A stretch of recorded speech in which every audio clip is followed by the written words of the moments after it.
Bom dia, pessoal. Meu nome é Silvia Kawari Sarmento, eu sou do programa de pós-graduação da Biologia Parasitária. O banco de dados que foi sorteado para mim foi o Spliceosome Database. Ele é da Genome Browser, que é um navegador de genoma online hospedado pela Universidade da Califórnia. Então, resumindo, o splicing do pré-RNA mensageiro é realizado pelo Spliceosome, que é uma máquina celular capaz de remover introns de genes para gerar um RNA maduro. Então, os spliceosomes são grandes arranjos formados por ribonucleoproteínas nucleares, que são os SN-RNPS. Então, essa montagem de proteínas no spliceossomo é modelada por um complexo de splice intermediários que podem ser caracterizados. Então, esses complexos de splice intermediários, eles variam de composição, tamanho, disposição dos componentes. Inclusive, você pode utilizar o sequenciamento de peptídeos de espectrometria de massa para identificar as proteínas que se associam a esses complexos. No entanto, dado o grande número de proteínas associadas a esses complexos intermediários de splicing, as comparações entre organismos diferentes, elas ficam muito difíceis. E outra dificuldade também é que a lista de proteínas dos diferentes experimentos de espectrometria de massa acabam tendo diferentes nomenclaturas, o que dificulta a composição, a comparação entre eles. Então, foi criado esse banco de dados, o Spliceosome, que fornece uma interface para pesquisar genes ou proteínas de spliceossomos com base em várias características, como nome, identificação e experimentos de espectrometria de massa, o organismo de origem, etc. Então, para cada gene ou proteína, eles fornecem links para outros bancos de dados, inclusive. Outros recursos importantes também incluem ferramentas para os usuários compararem a composição de diferentes complexos de splice intermediários em várias espécies e também examinarem diretamente as listas de proteínas identificadas em vários experimentos de espectrometria de massa.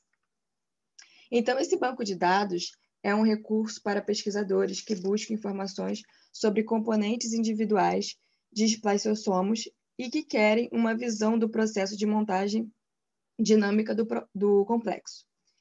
Então, essa aqui é a página do banco de dados, né? Nessa área aqui, componente search, que é a pesquisa de componentes, os usuários eles podem realizar uma pesquisa geral, rápida dos componentes de spliceossomos e seus atributos, ou uma consulta mais definida de atributos individuais específicos. Então, os atributos pesquisáveis, eles incluem nomes, análises de proteínas, número de acesso em bancos de dados externos, organismos hospedeiros, associação com um SNRNPS específico, ou complexos de splice intermediários, e associação a uma classe geral de proteínas ou família. No caso, o título geral de classe ou família agrupa proteínas por características moleculares. Então, vou dar um exemplo aqui para vocês, fazendo uma pesquisa rápida do componente PRP22. Quando eu coloco em submeter,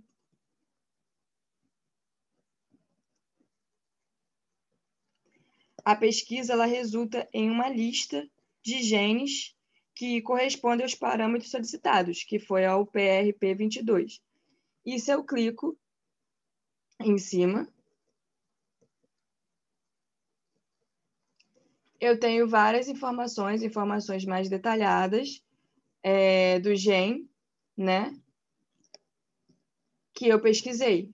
Então, tem o complexo que ele tá associado, você tem o organismo hospedeiro, e aqui você tem também o número de acesso do banco de dados do PubMed, para você ter acesso à publicação de origem também.